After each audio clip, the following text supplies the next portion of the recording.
Yes, according to African China, he says senators well, presidents well, governors well. That is his own coinage. All about he was saying is something about good governance. How can we make the area very good, the society, and what have you? This is how I make a welcome today. It is yours sincerely, Buchi Emesiani. You can as well call me Buchi Bangam, banging from all cylinder. But this very morning, we are talking about good governance ministry. This is the program, and I would like you to be part of us. You can as well be part of us. Once you go to www.odenboyfm.net and click listen live, or you can as well go to online radio box or Night Radio app to buy it from Google Play Store or Apple Store, and as well you listen live. Thank you as you listen. Today is the ninth day of the month of August 2021. It is Monday, and I thank you. On Good Governance Ministry, we talk about everything about the society. How can politicians and the people come together to make the area well? Omunemu ayana batakono tata enwelo onye obia di okemba onye na-akpọ Chinedu Asozo Peters. He is the mobilizer of the BVI Channel 1, and BVI is the sponsor on they power this very program we call Good Governance Ministry. I would like you to be part of us because we have a topic today that says, if we boycott elections, who wins? Ọ bụ na anyị gbaa ọsọ na election si na anyị agba ọsọ ndị obodo lachapụ ọsọ si na ya ma ndị na election a na-ajụ kezi onye ga-ewin ka onye ga-ebuluzi okpukpe ekene ka onye ga-ebuluzi iko ka ị ga-abụ the winner because na otu osi wada ị ga-enwelelu winner and ị ga-enwelelu loser na election mana at the end of the day who wins, that's what we're asking. Ọ bụ na agba ọsọ na election kedu onye ga-ebuzi nya the trophy because onye ga-abụ gọvanọ ka ọ bụ na gọvanọ election enwe ebe dịka na November 2021 6th of November ka ọ ga-adị wee mee na Anambra. Ịnọ n'ebe ọ bụla ịnọ kịta anụ alụte na ịnọ na Odenigbo 99.1 FM nke anụ bụ the best indigenous radio station South East Nigeria. Nke a bụ nke anyị ndị obodo ịghọtago mana ka anyị tinye ọnụ n'okwu gbasatara our welfare. Mr. Chinedu Asozo Peters, he is the mobilizer of BVI Channel 1. Yes, and the BVI Channel 1 bụ ndị na-power this very program a na-akpọ government. Ọchịchị ekwu ubie, ọchịchị ekwu uchie, good governance ministry. Maka ọkwa ya ka anyị na-eme nna m ọ bụzikwa ya ka na ọ bụla nnọọ nwanne m kene ndị be anyị tata. Daalụ ọrụ na eze na-ege anyị ntị daalụ n'ebe ọ bụla isi were ege anyị n'ụtụtụ a eburu ụgbọ ekene wetara ọnụ bringing you greetings from our team. BVI Channel 1 is an online media platform that is dedicated to the freedom of our people, political freedom, economic freedom, spiritual freedom, and social freedom. Now, you introduced me as the mobilizer. Some people called me, some of our members of Good Governance Ministry, because the ministry is expanding gradually. And then may deliverance, then may go baptism, Good Governance Ministry. So now the Kokomo I was the Archbishop for Good Governance Ministry. Okay, I'm also a mobilizer. So now, because if I remember, if one the bani oria akonuche, each na babakuta government azu na be make the government. Our people thought that by shying away from political activities, governance in general, that they are paying the government, they are punishing government for not doing their work. And I must tell you, to a large extent, some people are beginning to realize where we're going to. And BVI Channel 1 is dedicated to bring this voice down to the ordinary people who couldn't afford social media, internet subscription, because that's where we basically operate for now, where we hope to go to satellite stations. Now, we have been able to a large extent, make many of our people to see and understand that now we will be the people, be victims of failed government. And another book can bow. ndị ụka na-eme ka ndị mmadụ na-akwadoghị ka ijebe eluigwe mana anyị chọta na ọ bụrụ na ụka take their position rightfully gọọmenti efulefu anụ anyị na-enwe especially na be anyị awa n'Igbo ga-atụgharị. Ọ bụrụ na ndị ụka sincerely take the position they have by having many of our people at their back, they would have channeled the government to do the right thing. Everybody ma oke ma ngwere ma na ọchịchị enwere na be anyị na Nigeria gburugburu niile yatọrọ ayatọ. They have failed monumentally. They know that, they acknowledge that, and they can turn it around if they could have taken up their own. But I believe that fana boss enigwe. Mana ka anyị na boss enigwe dịka anyị ka be n'ụwa a sị ka eme ya n'enigwe ka esi eme ya n'ụwa ma ka eme ya n'ụwa dịka esi eme ya n'enigwe. Ka esi eme ya n'enigwe bụ if they say the kingdom of God suffered violence and the violence taken it by force. Some people they misinterpret by going into violence. No. It's for you to stand your ground. It's for you to insist because this is a fight for your survival. Or bro, something you get we fold with your hands in it, Ekedem Maria, Oza Wedema. In it, I bind you, I cast you. Your hospitals, you don't work by your children, they wanted employment after education. In West security. I know food security na Igbo. Onro ina megariaro. Native open grazing. Even a man in an Igbo. Onro ina me they pay lip service to it. They play politics with the lives of our people. All the kai juwe sinesia na say, "O ka mma na echi kona ta ndeba anya onu." Ka family na all one the people with the government. All one we. We started for a very long time on this platform in different shapes. Now modify here. When they buy water, our mumu don't do. When by do migrate here to now we be government. Even at this station, many people are known why. All we are trying to do is to change the mindset of our people. Can you change it? We are water. Now last. How can I want Bonde mother? Bonde Nemete does they feel the heat. I am going to pinch the most about Yaushu. Now, in order not to take you far about what we are talking about this morning, who wins when we boycott the election? I will shock you this morning by some of the things I'm going to tell you about myself. In fact, I have been an advocate. I'm just like Paul. I'm just like Saul turned into Paul on his way to Damascus. I am turned into Paul on his way to Damascus. And my advocates cannot boycott the election all this while. In fact, up to today, I've never cast my vote anywhere. I cast the vote to me up to today. Yes. It surprised so many people. Why? Because I'm a champion to be a nunu. If me easy boycott one election, don't even vote. I discouraged a lot of people. Long time ago, a very long time, more than 15 years now, I've been championing it because I was frustrated because of the way Nigeria treated my career, my future, and the entire people. But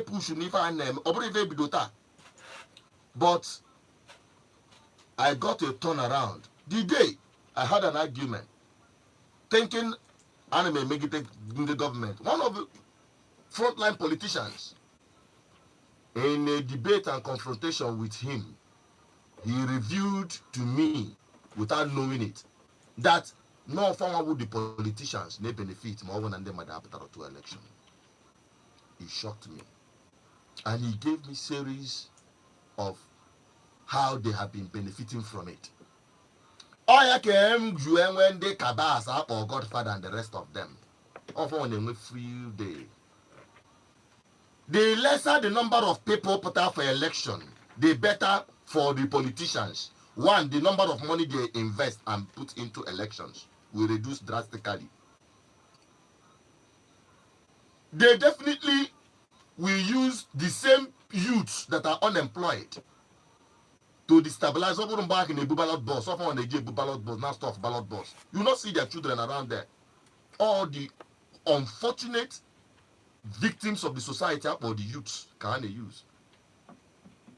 So Obuzie Ketano is the election by Nezina the more the INEC can push to strangulate them in their electoral malpractices.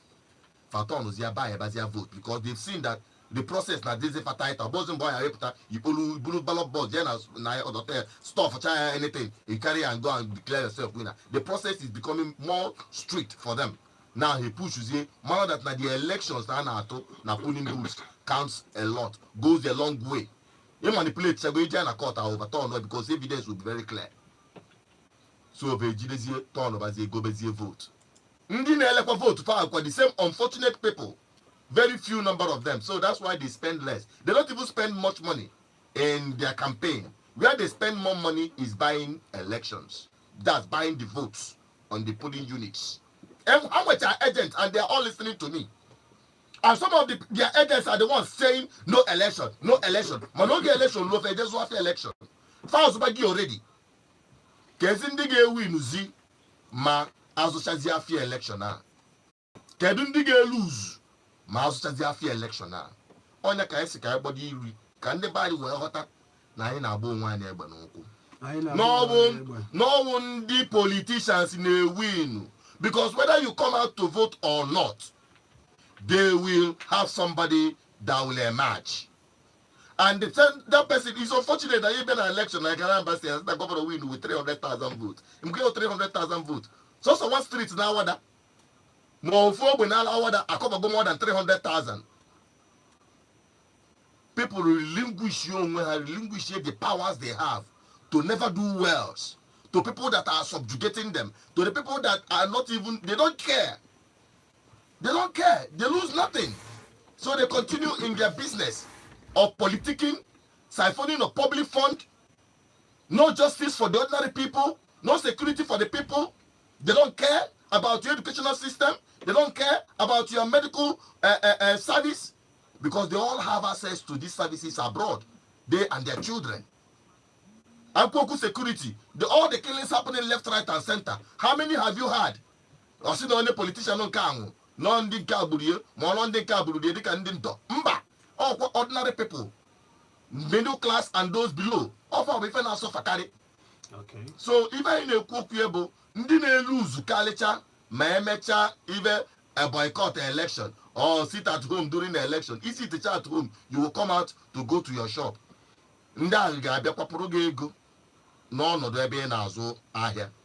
Ị na-ebu ibu na iburu nwakeke ga-anụ nwa nke a na-ebu ibu na ya fa ga na-analụ gị ego steady.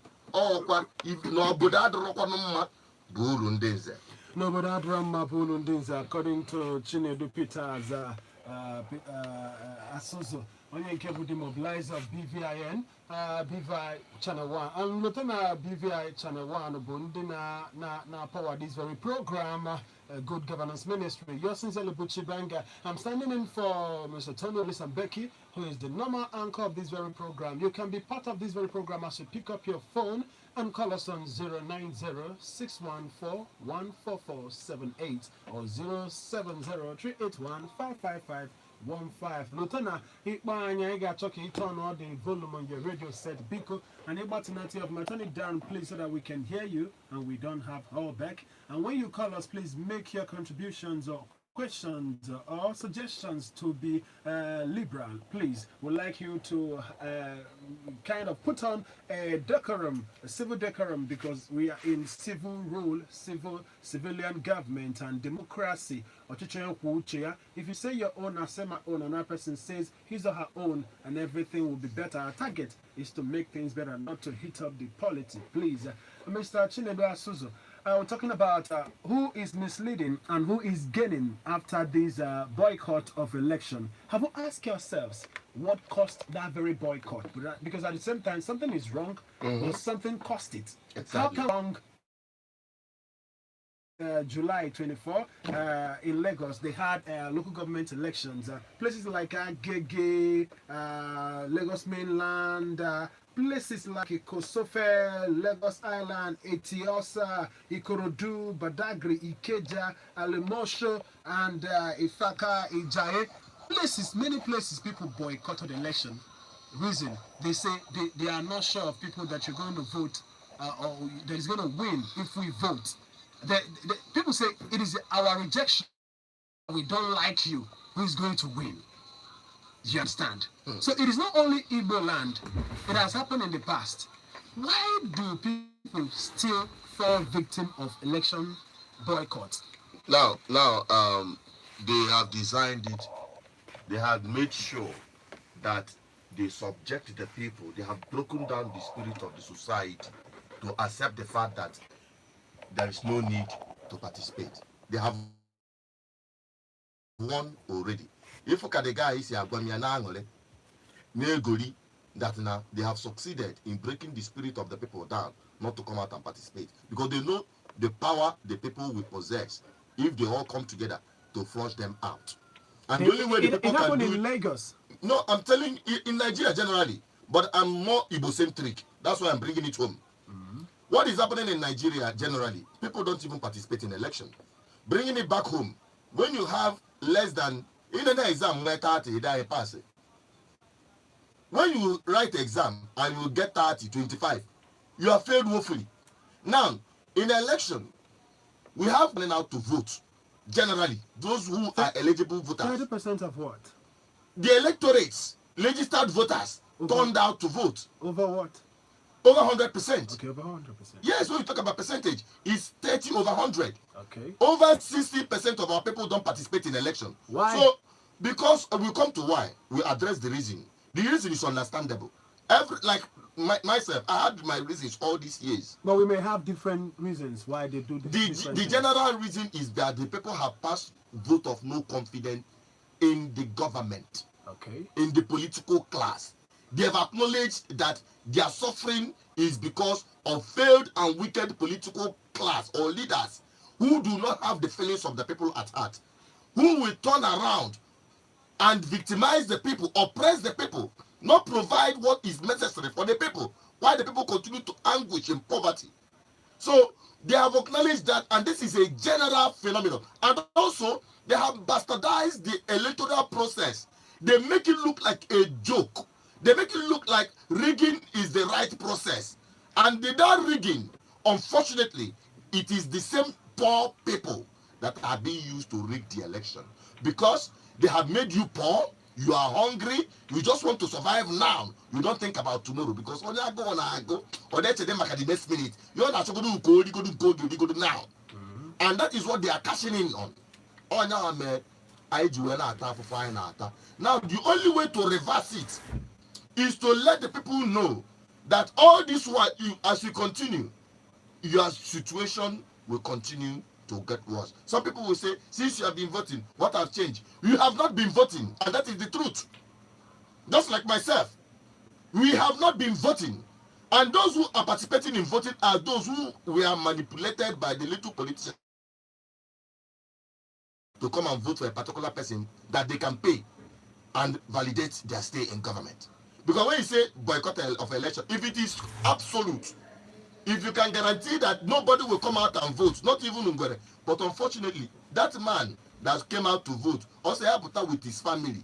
There are two elections are validated because they are members of the society. So, for what is possible and what is not possible, the powers you have, each day, you have this advantage, you can use it. When can you don't have control over it. Now, let me give you an instance before we proceed.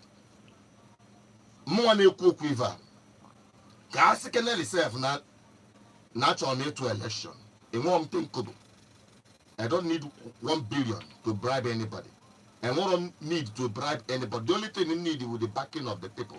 Let's say naturally contest this Anambra election. And the people now know no confidence in me that Nambanya never get change. Nambanya na make you honor appointed as a political officer will not travel outside this state for medical attention. Wouldn't that be against their legal Listen, it's not that if you want to travel, you resign. It's a simple thing. Would that be against their legal right to associate? No, it is a simple, it is your right. Nobody is saying you should not go. But as a public servant, as a political appointee, how can you be a commissioner of health and you are going abroad to receive your medical care while people at home do not have medicine to drink? But it's part of their right. No, it is part of their right. That means if you want to go, you will have to resign and go for your medical trip abroad. Another person who will be here to take his medical treatment in Anambra State or in our homeland will be able to take that office. But they can argue in the court. There is no need to the person that is arguing to be a my dear, member of to fix the medical service for the people. What about this justice? No, all political appointee. Or I may appoint, or I'll force it, or we are right to be appointed. But he has right to. It is all reliable on who is in power as a governor. But they can sue you as a governor. No, he's right to associate. Nobody is infringing on your right to travel abroad, like I told you. All the country members employ say, "Nah, they are assistant. Money cannot be all by 7. It's seven, but they cannot be all by 7." Saying, "When I govern, it's not your right. It's not your right, my dear." I'm giving you an the government doesn't employ. He appoints on behalf of the government. Let me we are just I may make an assumption. Okay. So can I deviate because somewhere the truth is not there. Now, when you have somebody like that have the feeling of the people, if you go making that law alone or putting that strategy on ground, we make the people to start fixing their educational system. You sure? Of course. Although that now as a governor, now me na Anambra State agụ akwụkwọ. Ogekwe ka agba strike. Ogekwe ka nikuzi ba strike. Some people do. No. That is the truth. And I make a counter argument. Oyekwe ka ndị ụmụazị ndị ọzọ n'other states na agụ akwụkwọ nwa ya no maka akụrọ nikuzi ụgwọ. I'm giving you an instance. So when the people now sit now onye anụnwa nwere our feeling. Almost some certain things I will put in place. Or checkmate a lot of nonsense and in the public sector. Now ndị mmadụ wee sị hey na afọ na onye a ga-eje mere anyị ife anyị chọ anyị na-ekwu okwu open grazing. I'm an advocate of akwụrụ ụlọ ndị be anyị wenata na akwụ ụlọ n'ụlọ ndị be anyị ka anyị baa n'ọrụ ugbo ndị be anyị ka anyị chekwaba na akụ anyị na be anyị ka anyị create the job na be anyị. I am a serious advocate working with serious minded groups na Igbo like ADF, Igbo Development Foundation. Now mana the frustration dị ga na-enweta na ya bụ ndị ọchịchị bịa ha na-play politics with everything. Now ọ bụrụ that na inwe somebody people na-ega asị na ọdịmma anyị dị onye a mma n'obi enwekwana ego anọkwa na political party dị popular ga-eke unu millions na polling booth.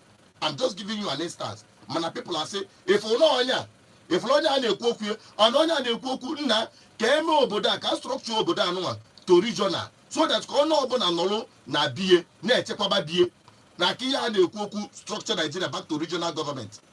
Onye na-abụ na-ekwusie ike maka onye ọ ga-agaranti na gọọmenti okpuru etiti nke nọ na Abuja other interfere in our activities. It is a shame na emesha primaries ebe a na Anambra State mmadụ eje nweta court order from Jigawa State or from any other state to come and overturn what is happening here. It doesn't make sense. So the only thing I will guarantee you, like the regional government, only and one, only they come and they push it, no one can no by no get here all. If that na nchekwa anabani and the kuku security, we will not be having it. Ndebani will now start coming in. Ngwa go ndebani now outside. I didn't kuzuku outside Nigeria. Ndebani now outside.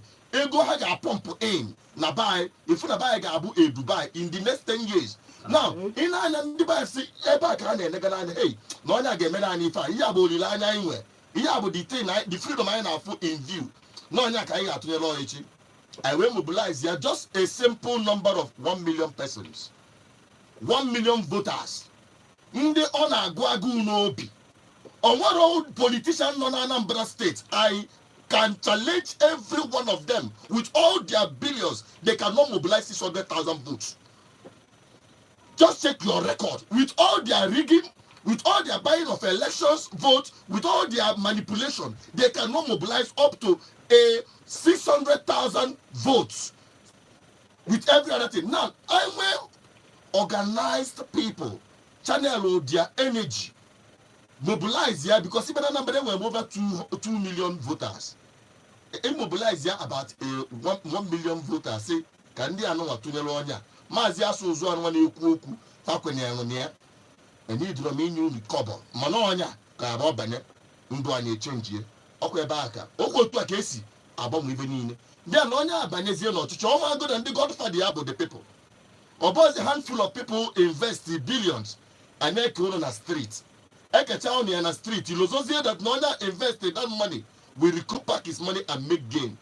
So ihe anyị na-ekwu okwu ya na-abụ ka ndị mmadụ ka e yesu echịkọnata that 1 million vote anyị na-abịa mobilize na-abụ under good governance ministry.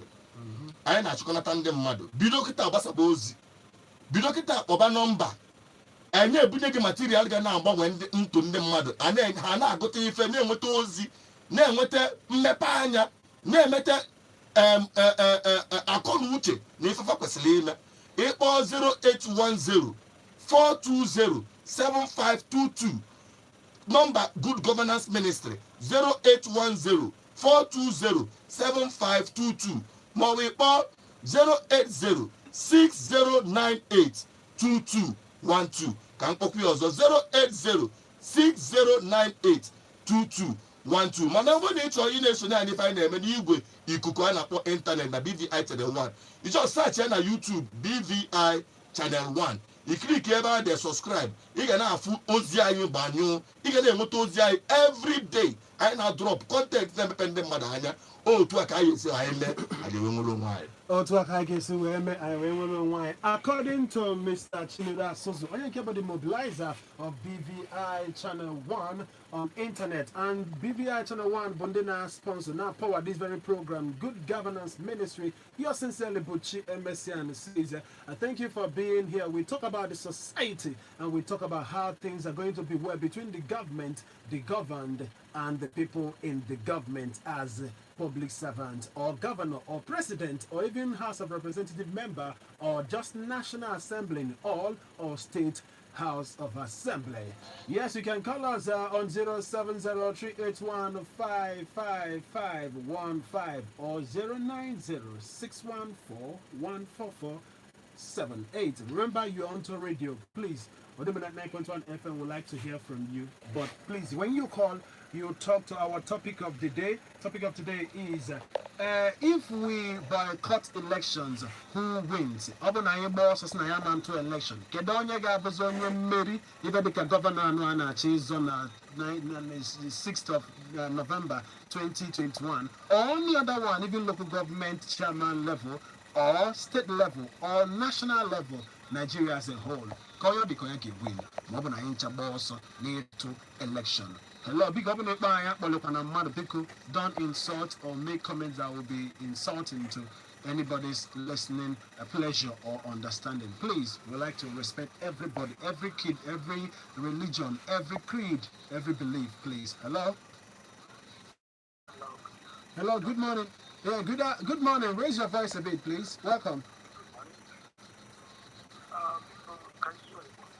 Okay, raise your voice. We would like to know your name and where you're calling from. On nature, we are talking about if we boycott election, who wins?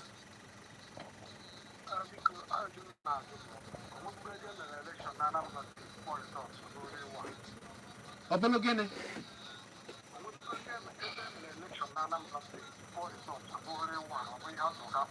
Okay, I know again. Now, Ganiro.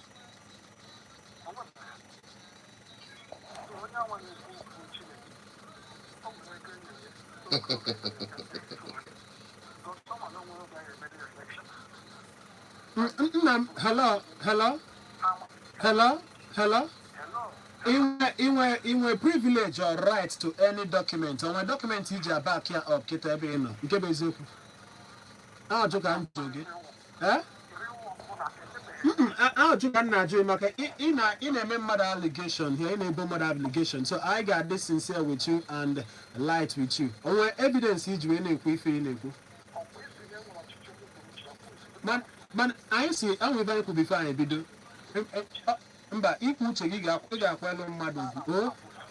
Hello, I cut you off intentionally because before we started, we told you how we're going to do it. That you won't say something that will be insulting or disrespecting to another person's personality. And I ask you a simple question for benefit of doubt. If you have evidence, concrete, how many evidence? I want evidence. Girls, how many evidence? Concrete fact of your allegation, then it will help us. Hello? Let us not go that very way without evidence, please. Hello? Hello? Hello? Hello? Please turn down the volume on your radio set. Umundem Kaibat Nathan Igoku. Let me find a member of a good governance ministry and on a dialogue every Monday, Mokuanale 11 a.m. on court tutu. I am on the Anabana about Chinedu Asuzo. Yotago Oyabu the guest, Oyabuena Kwagasive or analyst club, political analyst and mobilizer of people for good governance. Yes, please. So when we talk about things here, we talk about things here with merit. You can as well bring your own merit so that we bring them together for the better of the society. All of us live here for the better of society. Hello? Hello, good morning. Good morning. No, okay, can you what the tata? How are you doing? Yeah, you were fine. Let me thank your guest for the report analysis. Hello? Hello, I can hear you. Go ahead. Yeah, please, I want to ask your guest here. The Imo State, people took MR and voted. So we say I'm going back number 4, choose number 1. I would like to answer you. What is possible for that? Okay, he says he wants to answer you in a jiffy. Yeah. Okay, my brother, let me answer you very quickly. Nemo State, they didn't get both my PDP, APC, and the rest of them, all the political parties, one came up to, it's almost up the whole election, 800,000. Manke rig, manke, onion came with them, Do you have evidence for that? No. The result of Imo State, after the result, the number of people that voted and their if I the data not there. Okay. That now the result they were up to 800,000 voters. Now you will only see from number 4 to Eba number 1. And why in because people have always make that reference. Ma onye A, ma B, ma C, ma D, vanchani I keep saying it. Anime even major alpha party can lady can see to wrong party in Napoliche. Manefo, they are just kettle and pot. They are black. They are two sides of the same coin. Because in our parties, political parties in Nigeria are not driven by ideology. They are driven by personal interest. That is why somebody will move in from, tell me anyone non a party B, now no bro na party A. They keep jumping from left, right, and center. So it is not about who won or who did not win. The people that won in that election were the politicians. The people that lost in that election are the people. Because my only could say if no one ever to now affiliation, no one win. How many of them came out en mass? Many of our people were sitting at home on the day of the election, licking offense Salah. And they are the ones making the argument. The same people that did not come out to vote. Although somebody like Emeki Hedera got up to 2 million votes from Imo State. Oyaki has said, yes, Imo State fully. Although being 200,000 votes, struggling with 300,000 votes or 400,000 votes. He said Imo State come out en mass. Which kind of come out en mass be that? When you have over 4 million people that are eligible to vote in Imo State, and at the end you don't have more than 60% did not turn out to vote. It said not turn out en mass. What we are talking about and preaching is what we call political revolution. That's changing the political landscape of Igbo land through massive voting towards our aspiration. Aspiration in the election in Nigeria, especially in Igbo. Do they have the same aspiration? Do they have aspiration as you have? And Nigeria, do they support what you support? Are they preaching what you are preaching? Just like the other people, their counterparts from the north and their counterparts from the west. Are they really preaching the same thing? No, they are not. They are on different page. Now about our people. It is time for us to change the political landscape because every day we say our politicians are wicked, our politicians are sellouts, our politicians are this, our politicians are that. They are our saboteurs. We keep shouting. But when we ask our people, come together, let us appoint among ourselves only where that courage, only where that courage, only where that strength to go and do the needful. To make sure that Nanibo will return back to its pride. And the freedom of our people will be guaranteed. Economic freedom, political freedom, social freedom, and including spiritual freedom. Now, Makana, the government failed. All my churches just thrive today. Okay, thank you. Hello?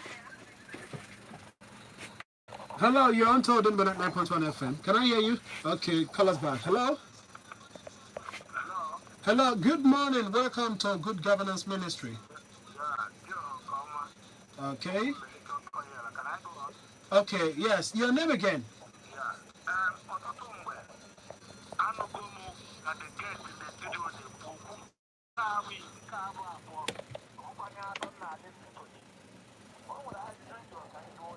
Okay.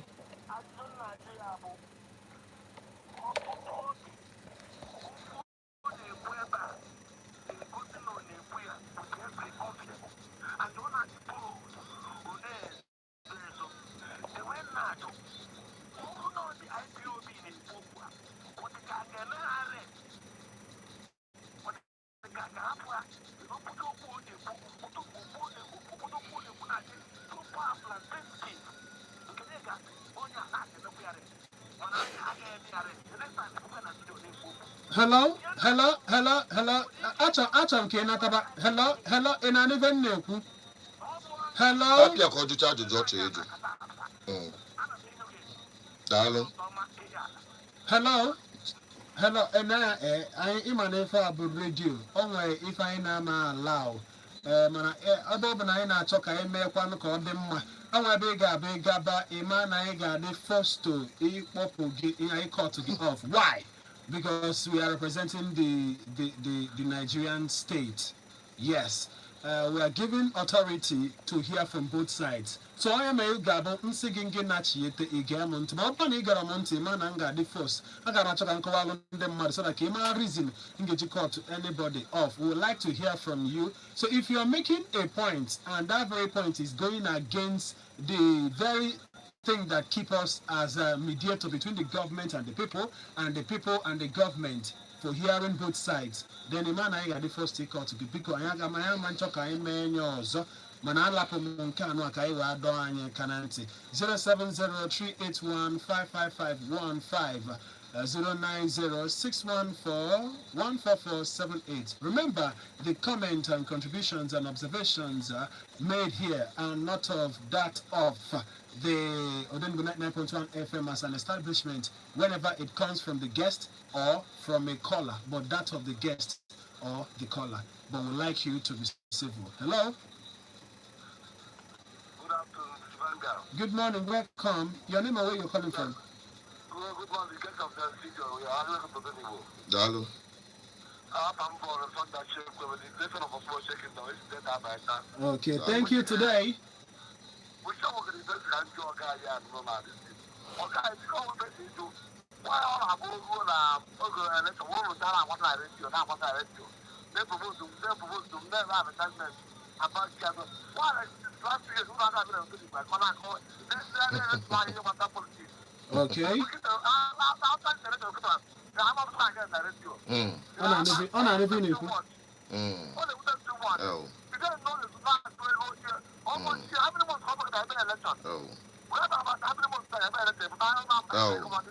Okay, hello.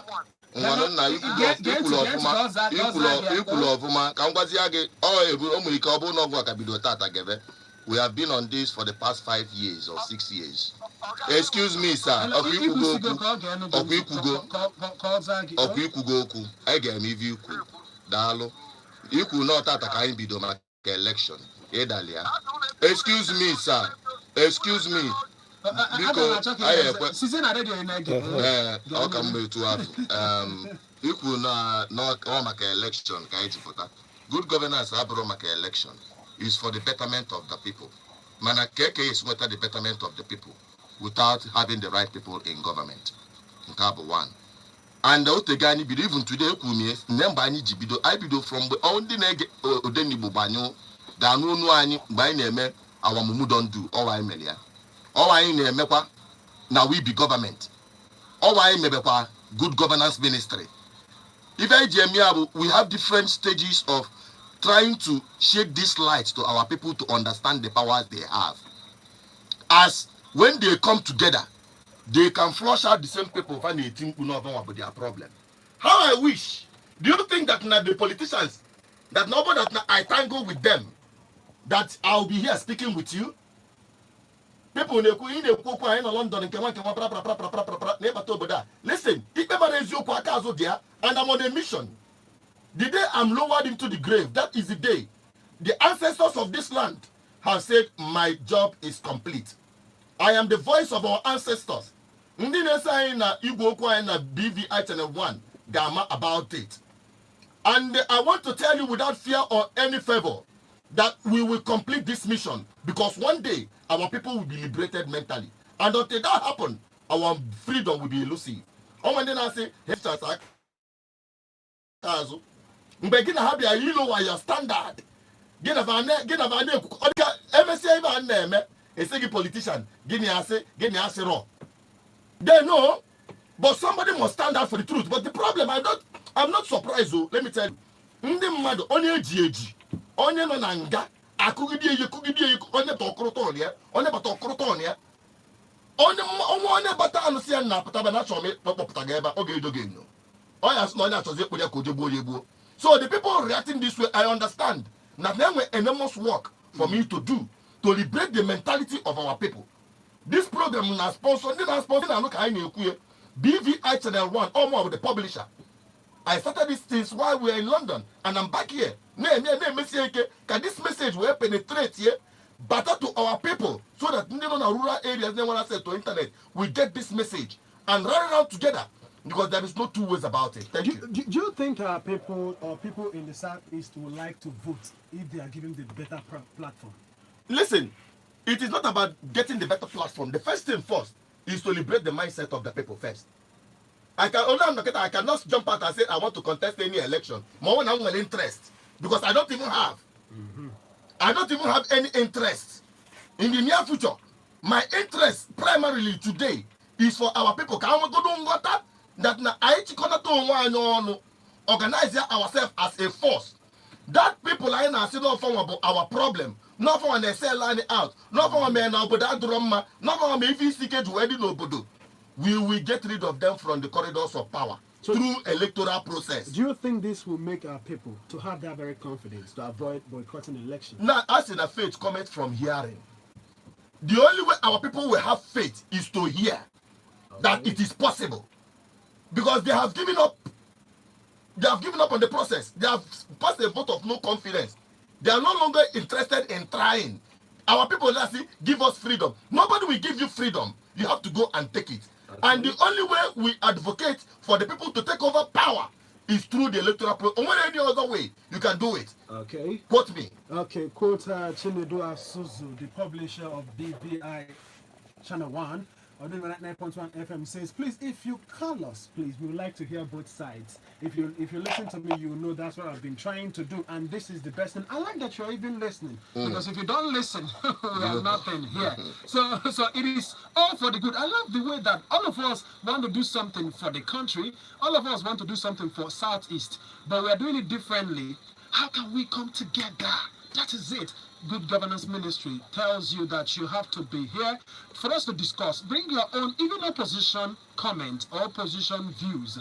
But what we are preaching is you don't insult the other person.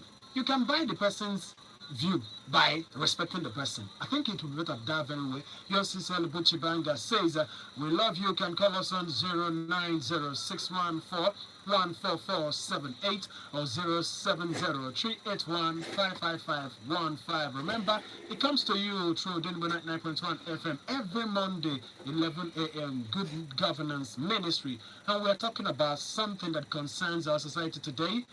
If we all boycott elections, who wins?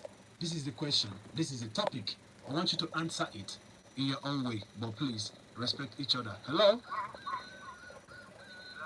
Hello? Raise your voice a bit so that we can hear you. Turn down the volume of your radio set. Call us back. Hello? Hello. Hello. Good morning. Turn down the volume of your radio set. Can you hear me now? I can hear you better. Go ahead. Thank you so much. I want to contribute on the area where you argued with Chinedu about the traveling of our leaders. Yeah. What you were saying is absolutely right. Because what we have been confusing ourselves with is somebody being in public sector. serving the people, and he wants also to express personal rights, like he said before.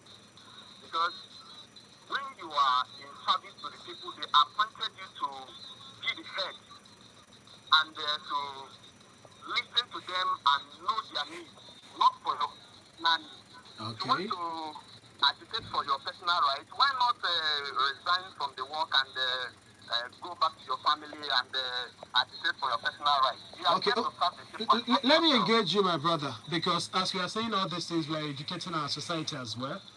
Now, the person in charge or in government has right. And maybe for us to have our economy very well and have every other infrastructure very well, they need to all be here. But if those people now who make law, if they make a law as well, say no one like ordinary person will travel as well, will you accept that? That is one. And how far do you think this will guarantee development in all? Because there are the people making law as well. They can as well make a law that you shouldn't go outside for your medical tourism. Do you think it won't be us shooting ourselves in the foot? Well, the thing there is that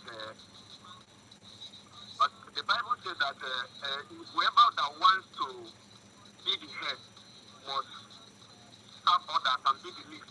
Okay. Which means that when you are in service to many, you take the needs of others above your personal needs. Okay, that is Because it. there are thousands of people who have also that same needs that you have. Okay. And you going outside to take your medical attention. There are people, why not bring those things that are going outside to acquire down Okay. to the people that you are serving, which is the reason why they put you there to serve them and cater for their needs also. Okay, thank you. Thank you, so that another person will come in. Thank you for listening, and please for understanding, so that another person will come inside and contribute as well. Hello? Hello, raise your voice a bit. Good morning. Can you hear me? I can hear you better now. Yeah, my name is Comrade Ifanju. I'm calling from Mpo. Okay. How is Mpo this morning? Very cool and calm. Okay, thank you. Yeah. Though I just came in now, I was listening to this program. I thank the man of God or whatever he is. He says they are calling him Bishop of Good Governance Ministry. A man of man. Go ahead. Thank you, sir. Please, there's one thing I want to know, or I want to tell you. What you said is good, but in this country, when you go out and vote, if you say you come from London or whatever, you know how electoral process is being handled there. But here, you vote, after vote comes selection. Like after election comes selection. And when you maybe protest that this is not the real result of what you counted, that you might go hot. So how do you then tell us when they come out and vote? Okay. After voting, they will install whoever they want to install. And you have nothing to do. Even if you go to court, there are the people still in the court. Okay, let him answer you. Chalo ka njụọ gị mma aza gị ajụjụ a wụta ofu ebela ajụjụ. Since ndị mmadụ gabalụ njem ma njem ọnọdụ ụgbọelu ma nke ọgbọala ma nke ụgbọ mmiri, ndị mmadụ na-anwụ gbanyụ, a na-enwe accident, a na-enwe plane crash, ndị mmadụ akwụsịgo njem, isi ya bụ mba. Since ndị mmadụ tụbara election ọ na-participate in election, mmadụ na ndị mmadụ ada participate ya n'ụzọ kwesịrị ka esi wee participate ya, which we are preaching to change that narrative, because I participate ya n'ụzọ anyị kwesịrị ka participate ya, ebe anyị na-ekwu ama ndị in existence. Okay, now ụfọdụ na-ekwukwa sị, since you have been voting, I was even saying it, since we have been voting, have anything changed? But let me tell you, since we have not been voting, have our life changed for better? The answer is no. So the only way out is to move forward. Which is Participate, organize yourself. Let's channel our energy, our frustration, our energy to sit at home, our energy to boycott, our frustration, our negligence our suppression, can channel that energy towards that particular person. I got identify sina onya abo neje bani neje. I need to put an igwe. Let me tell you one thing. Indian age a rig election but the ordinary people. A fool maybe politician no way any ballot boss or not stop anything. No. You don't see their wives or their uncles or their children be part of it. But at the end of the day, all their children get abroad, they go out, mango. All how they abroad, they medical service, go and at the end of the day, the few people are popular, never go. A regular election, Epotanavia, it was even you and Giga under one day. In Atakavu or the next 4 years. So, my brother, if I know I get you, I get you, and I remember election, they can do also see me. You want to vote to get the cast anywhere. No, we will channel it to the right direction massively. I see that back confusion again election. Mr. Chinedu, it seems our people or people that called, their concern is not that they don't know that election is important, but their concern is will their vote count? If their vote doesn't count, they will not buy it. No, I mean, will the one they want to vote? Okay, now I want to vote, and this person wins, and this person will be installed. How can it be installed so that we? Let me tell you how they do it. Let everybody listen to me. I'm not supposed to say this on air because here are part of our strategies, master plans, but I'm not going to say it in full. The election. The strategy the politicians use is make themselves popular. They will come out in the public view that they are popular, that people are following them. How do they do that? They buy crowd. During campaign, very soon, after I go off for campaign, in a stadium, say, I made this campaign for crowd of people. Ndana biaba abronya kavaneso. If ever they saw 1,000 naira, I get a video seconia. Hey, new model jundi followers ya. Elukwechi, on also the same people, Jepa. Oh, the number of crowd you pull determine where go ni woputelo. I'm telling you honestly. On when then I was after election. Then how does I reflected that popularity in their rigging malpractices, using the same poor people as instrument. How can it be stopped? Now, the only way we can stop it, my people, I told the people, if you want to boycott anything, boycott their campaign. Can you boycott to go to campaign, electoral campaigns of different people? Do not come out to their electoral campaigns. And come out when? No, can we go from there? If we succeed, that's step one. I succeed here. That now, on there. A man put a joy in offer, make about 1,000. Near that 1,000, I have a geke. No, biggie. And after back, about Tachako. But when I am more that Nande mother reject to be election, they will go for result here. Then Elusium Bosonia Ficho, Bona Funucho, no one ever Bonu Nukunazo, Putanu Nigwe, or Wafia, and can't have the first result. Never can all eyes will be on the people and on the electoral process. Then Elusium at the day of the elections. That is all I can say for now. And if you want to join this ministry, good governance ministry, call this number 0810 420 7522 or 080 6098 2212. Mobi Sodelu BVI Channel 1. BVI Channel 1. So on the internet, the real me and all hear what we are doing to liberate our people. Ndị na-ege m ntị, ndị nwe m, ndị ikwu na ibe, ndị be anyị nna ọkakwa mma keta ka anyị chụba ewu ojii ka ife ka dị maka chichikpodo anyị na-achị akọrọ ji anyị ga-achọba ya tata ya ka ị na-akọwa Odo 99.1 FM anyị na-akọwa onye ọbụla na-ege ntị tata na Monde ọzọ na-abịa ọkụkwa narị 11 once it is 11 o'clock in the morning. Mondays, every Monday, you join Good Governance Ministry. Remember, it is powered by BVI Channel 1 and Mr. Chinedu Asuzu Peters. He is the publisher of BVI Channel 1. He is the mobilizer of Good Governance Ministry. So follow, as far as you hear these very numbers, follow them, call, so that they will clarify you. We can't do everything on air, but you can be part of the whole system for more clarification and good governance of the country and the state and the Nigeria in general. That is the target.